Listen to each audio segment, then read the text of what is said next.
The UDA government needs to really fear something called emotions.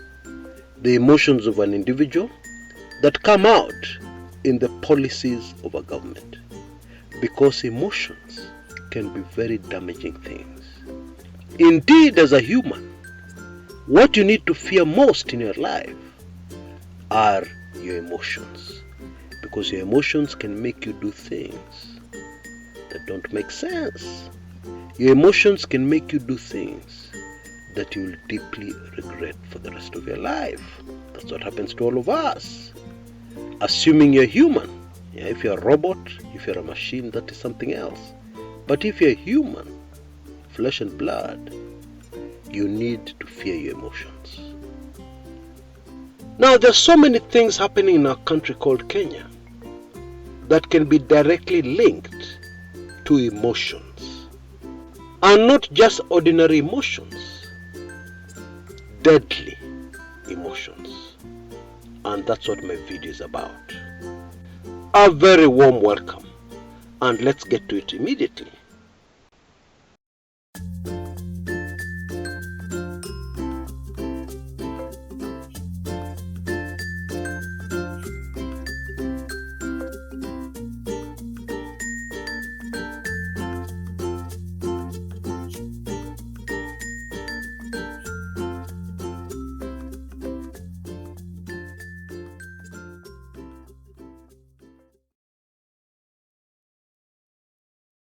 One thing that is very clear on our local political scene right now is that the current UDA government has completely failed to get away from their emotions.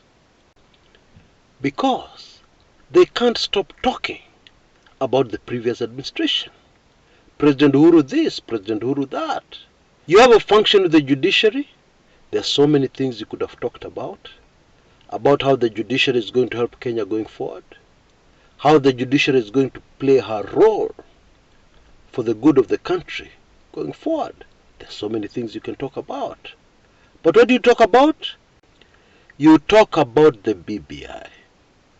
And you describe the BBI as a devil that would have wreaked havoc right across the country. You describe the BBI as something which was very bad. And you thank the judiciary for stopping it. Now that is history. And history is important.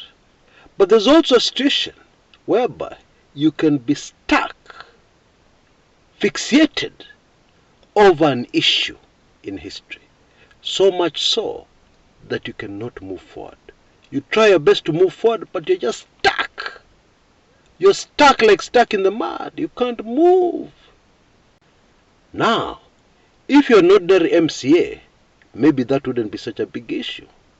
If you're even a senator, somewhere in Kenya, that may not be such a huge issue. However, you're the Deputy President of the Republic of Kenya. And now this one becomes a problem for the entire country.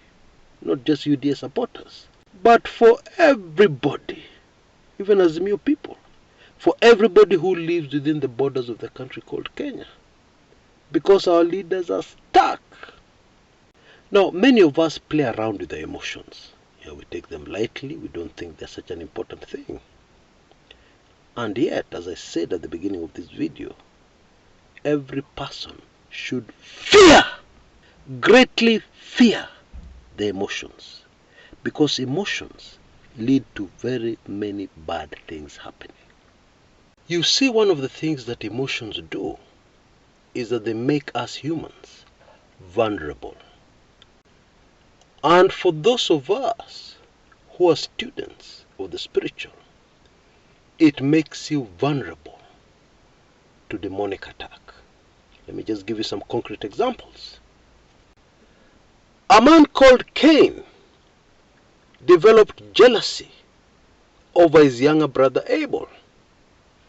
You know, one of the most mind-boggling aspects of human nature is that we often develop jealousy over something which both of us and the other person were given the same opportunity, and the other person did better than us, and then we start feeling jealous. Even when we were careless when doing these things, even when our work was very shoddy, and the other person did their work well, so it was all our fault, but we still feel jealous. Think about it for a minute. How did the other person impact your failure? They didn't. They just did their bit. You didn't. You failed. So why should you feel jealous? That's us humans for you. And so Cain, starting from this very deadly emotion that has caused so many murders all over the world, in fact is the one which is most responsible for murders around the world. Cain continued to play around with this emotion. He welcomed it. He embraced it. And then what happened? He murdered his own brother, his own blood and flesh. In those days, there were no bundukis. So try and imagine how he did it. It must have been a very brutal way. Maybe using a rock or something like that. We're not given the details. But we can imagine how brutal it was. And for what? It all started with him playing around with a deadly emotion, which ended up in tragedy. And that has repeated itself so many times through human history. Let's take another quick example. There was a man called Judas Iscariot, very close to Jesus, one of the disciples. Now scholars studying this part of the Bible have brought forth various theories, and all those theories are based on a certain emotion triggering the action Judas Iscariot took of betraying Jesus. In fact, the Bible puts it in a very interesting and, in my view, very instructive way. The Holy Book says Satan entered Judas Iscariot, and then he went to see the high priest. He started activating his betrayal. And it all started with what? Emotions that made him vulnerable. Fear your emotions. Fear them tena sana. Maybe closer to most of our personal experiences. How many relationships have ended? And it all started with an emotion. Maybe even a misplaced emotion. You saw your fiancé talking to somebody, and you suspected something, and some emotions started boiling inside you, and you entertained them, and you welcomed them, and there was disaster. That relationship ended. Fear your emotions.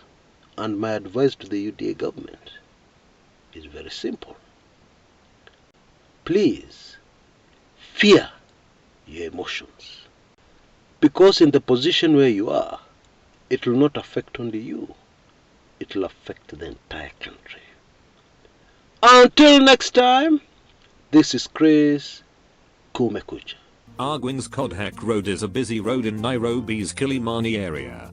But very few Kenyans are aware that it is named after a great son of Kenya. Indeed, an unsung hero of the nation. Arguing's Kodhak was the very first native Kenyan to qualify as a lawyer, which he did in the United Kingdom.